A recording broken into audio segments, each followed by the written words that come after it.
দোষ তো আমাদের ছেলেদের না, দোষ হচ্ছে সিস্টেম অফ এডুকেশন, লেখাপড়া শিক্ষা পদ্ধতির দোষ। এই যে দেখুন, এতক্ষণ যা বললাম, কথা তো বোঝা লাগবে আপনাদের, নাকি বোঝা লাগবে না?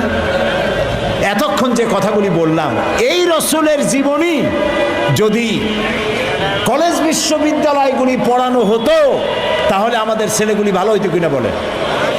এই কোরআন শরীফ ক্লাস 1 থেকে শুরু করে মাস্টার ডিগ্রি পর্যন্ত যদি কোরআন শরীফ শেখানো হইতো, বাধ্যতামূলক অর্থ এবং ব্যাখ্যা সহকারে যদি শেখানো হতো, তাহলে ভালো ভালো ছেলেপেলে হইতো না? কি বলেন, হতো না?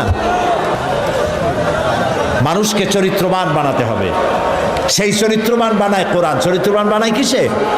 কোরআনে বানায়। মাদ্রাসার শিক্ষা আর বিশ্ববিদ্যালয়ের শিক্ষা, দুই শিক্ষা এক না।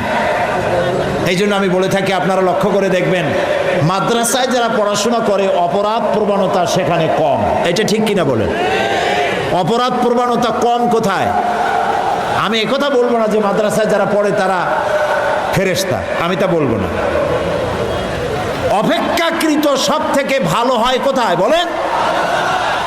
একটা প্রমাণ দেই। আপনারা যদি হাঁটাহাঁটি করেন তাহলে আমার পক্ষে কথা বলা মুশকিল। প্রিয় ভাই সব, বাংলাদেশে 460টা থানা আছে, 460টা উপজেলা আছে। প্রত্যেকটি উপজেলায় থানায় ওই এলাকার গুন্ডা, বদমাইশ, চোর, ডাকাতদের লিস্ট আছে না নাই? বলেন আছে কিনা? এই খুলনা কোতোয়ালি থানা আছে না একটা, ফুলতলা থানা আছে, সোনাডাঙ্গা থানা আছে, রূপসা থানা আছে, আছে না? এখানে একটু যাইয়েন, যাইয়া ওসি সাহেবকে বলবেন না থানার চোর, ডাকাত, বদমাশ, মাস্তান, সাদাবাজ, খুনি, ওদের একটা লিস্ট আমাদের দেখান। এবার লিস্ট সামনে নিয়ে দেখেন ওখানে কয়জন মৌলানার নাম আছে, কয়জন পীর সাহেবের নাম আছে, কয়জন মসজিদের ইমামের নাম আছে, কয়জন মাদ্রাসার শিক্ষকের নাম আছে। এই কথাগুলি কি মাথায় ঢোকে? বুঝতে পারেন? আচ্ছা, জেলখানা আছে না বাংলাদেশের সব জায়গায়? জেলারের কাছে যান এবং লিস্ট তালাশ করেন, ওখানে লিস্টটা হাতে নেন। মাদ্রাসায় শিক্ষিত লোক জেলখানায় কয়েদি বেশি না কলেজ বিশ্ববিদ্যালয়ে যারা পড়েছে তারা বেশি? তাহলে মানুষ তো লাভের দিকে বেশি যায়। আপনারা কি লাভে যাবেন না নোকসানে যাবেন? কোনটায় যাবেন?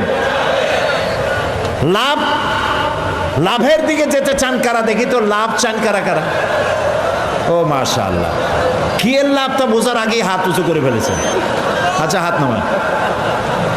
মানুষ লাভের দিকে ঝোঁক প্রবণতা থাকে বেশি, নোকসানের দিকে কেউ যাইতে চায় না। এটাই তো ঠিক কথা।